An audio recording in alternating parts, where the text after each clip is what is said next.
we all know, அதாவது undoubtedly ஹியூமனிட்டிய எந்த ஒரு நாடகமும் இன்றி நொடி பொழுதுல அந்த இடத்துல எந்த நாடகமும் பண்ணாமல் சபரி எகிரி குதிச்சு தன் ஹியூமனிட்டிய பெருசா மனசு ஃபுல்லா மனிதநேயத்தை காமிச்ச சபரிக்குத்தான் யாருக்கும் தயக்கமின்றி சொல்லக்கூடும். அதனாலதான் எல்லாரும் சபரியை சேவ் பண்ணு, சபரியை சேவ் பண்ணு, சபரியை சேவ் பண்ணும் அப்படின்னு அவங்களுடைய உள்ள இருக்கிற எல்லாருமே ஒருத்தங்களை சேவ் பண்ணும் அப்படின்னும் போது சாண்ட்ரா சபரின்னு சொல்றதுல சாண்ட்ரா எமோஷன். இப்ப புரியுதா எமோஷனல் கேம் எவ்வளவு ஸ்ட்ராங்கான கேம். நீ கொஞ்சம் எமோஷனலா ஆக்கிட்டனா அந்த கேமோட இம்பாக்ட் எல்லாரையுமே கன்வெர்ட் பண்ணும். ஒரு பிளேயர் எப்படி கன்வெர்ட் பண்ணுது அப்படின்னா அந்த எமோஷனல் இம்பாக்ட். ஒருத்தன் ஜென்யூனாவே அவன் கேம் இம்பாக்ட்ல தான் அவன் அதை கன்வெர்ட் பண்றான்.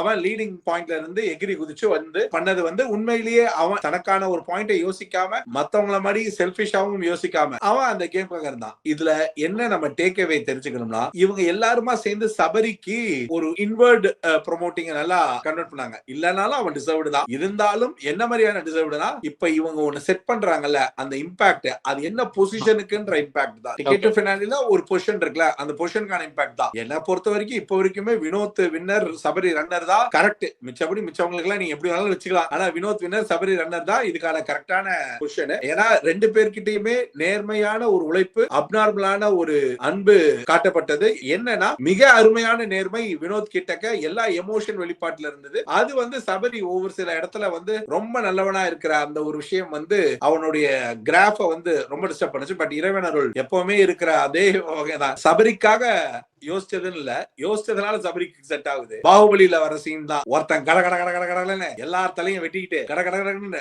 முன்னாடி போறது ஒருத்தன். அதாவது 100 பேர் அடிக்கிறவன் வீரன் இல்ல, தன்னை நம்புறவங்கள ஒருத்தரை காப்பாத்துறவன் தான் வீரன். சபரி வீரன் 80 நாள் 90 நாள்ல காமிக்கல. 91வது நாள் அந்த வீட்டுல ஒரு நல்லவன், ஒரு வீரன், ஒரு நேர்மையானவன் அப்படின்னு அந்த ஒரு இடத்துல அந்த நேர்மைக்கான வெற்றி தான் சபரிக்கான வெற்றி. இன்னைக்கு எல்லாரும் சேவ் பண்ணும்னு சொல்லக்கூடிய அந்த இடம் அதற்கான இடம். பட் இந்த ஷோவோட கான்ட்ரிபியூஷன் பார்த்தனா உண்மையிலேயே ஜெனியூனா அவனுக்கு இந்த ஷோல அவனுடைய இம்பாக்ட் வந்து அதர் தன் ஜென்யூனிட்டி ஆஃப் ஒரு மேன் கைண்ட் ஹியூமனிட்டியை தவிர இந்த ஷோக்கான பங்களிப்பா எந்த இடத்துலயுமே இல்ல. அதர் தன் அந்த பங்களிப்போடைய பிரதிபலிப்பு ஒரு நல்ல விதமான பல பேருடைய விஷயத்துக்குள்ள உள்ள போனதுதான் அதோட பாயிண்ட்.